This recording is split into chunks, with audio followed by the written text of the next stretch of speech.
Isaías 53, uno de los pasajes más profundos y controversiales de la Escritura. Algunos lo interpretan como una descripción del pueblo de Israel, mientras que otros lo ven como una profecía sobre el Mesías. Pero, ¿qué nos dice realmente el texto hebreo?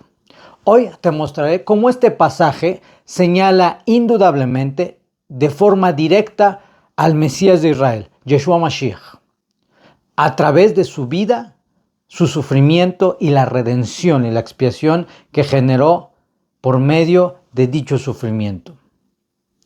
Este análisis no solo busca comprender las palabras escritas hace miles de años, sino conectar su significado con la figura central de Yeshua y su misión redentora. Para entender Isaías 53, primero debemos considerar el contexto. En el libro de Isaías, el término siervo se utiliza en ocasiones para referirse a Israel, ciertamente, pero también describe una figura mesiánica específica.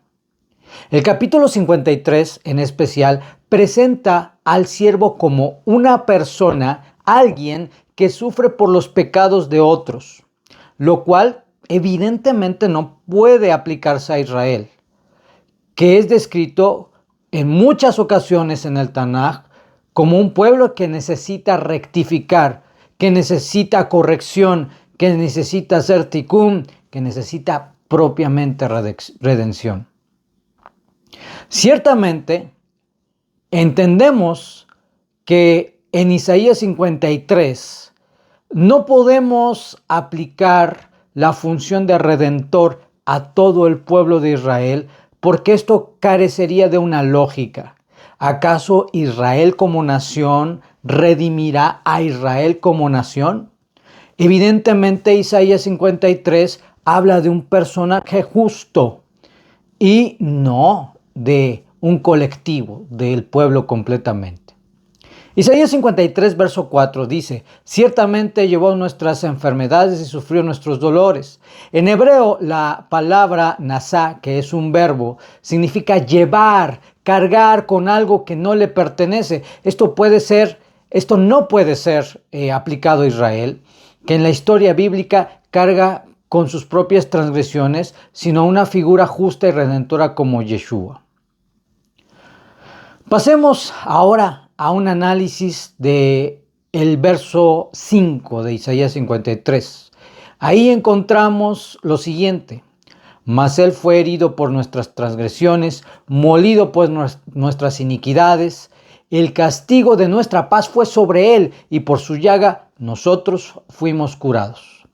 En el hebreo, las palabras mejolal, herido, y abonotenu, nuestras iniquidades, apuntan a un sufrimiento de un personaje, alguien que es castigado por las faltas de otros.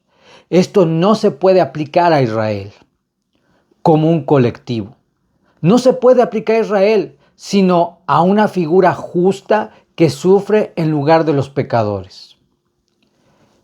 El verso 9 dice: y se dispuso con los impíos su sepultura, mas con los ricos fue en su muerte. Aunque nunca hizo maldad ni hubo engaño en su boca. Encontramos la palabra en este texto, la palabra sadik, justo, que refuerza que este siervo es inocente, que no ha quebrantado los mandamientos de Dios, que ha siempre cumplido la voluntad del Todopoderoso, sin culpa, sin pecado. Evidentemente, esto excluye a Israel, que es descrito en Isaías capítulo 1, verso 18, como cubierto de pecado. Pero encaja perfectamente con Yeshua, quien vivió una vida libre de la transgresión de la Torá, sin pecado, como está descrito en la carta de Shaul a los hebreos en el capítulo 4, verso 15. En Isaías 53, 10 encontramos una declaración impactante: cuando haya puesto su vida en expiación por el pecado, verá linaje, vivirá por largos días. La palabra hebrea usada aquí, asham, ofrenda por el pecado. hace referencia directa al sistema de sacrificios establecidos en la Torá por las leyes levíticas, donde una víctima inocente es ofrecida para expiar los pecados del pueblo. Yeshua cumple con este papel perfectamente al ser llamado el Cordero de Dios que quita el pecado del mundo. Los manuscritos del Mar Muerto, que incluyen una copia casi completa de Isaías, confirman que este texto no ha sido alterado. Esto significa que las palabras proféticas sobre el siervo sufriente preceden históricamente a Yeshua y no pueden ser una invención posterior.